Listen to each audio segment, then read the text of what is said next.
গানটা নিয়ে আমার একটু অভিজ্ঞতা হচ্ছে। গানটা আমি জীবনে প্রথমবার গেয়েছিলাম যখন, সেই মঞ্চটা ছিল ম্যাজিক বাউলিয়ানার স্টুডিও রাউন্ডের প্রথম দিনের মঞ্চ। এবং আমার সৌভাগ্য হয়েছিল আমাদের সম্প্রতি প্রয়াত হয়েছেন শ্রদ্ধেয় ফরিদা পারভিন ম্যামের সামনে গানটা গাওয়ার দুঃসাহস করেছিলাম।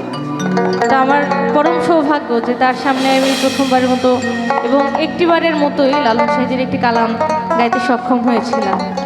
তো যার কারণে গানটা আমার জন্য খুব বিশেষ, খুব স্পেশাল একটা গান, যার কারণে গানটা আমি প্রায়শই গাই। তো ভুল ত্রুটি সকলে মার্জনা করবেন, আমি চেষ্টা করছি।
আমি প্রেম রসিকা হব কেমনে,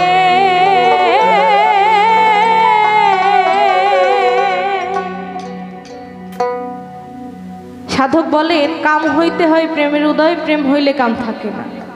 তো সে কামকে বিতাড়িত করে কি করে প্রেমের উদয়, আমি আমার মতে করবো তাই জানতে গুরুর কাছে একটু আবেদন। গরিমানা কাম ছাড়ে না, গরিমানা কাম ছাড়ে না।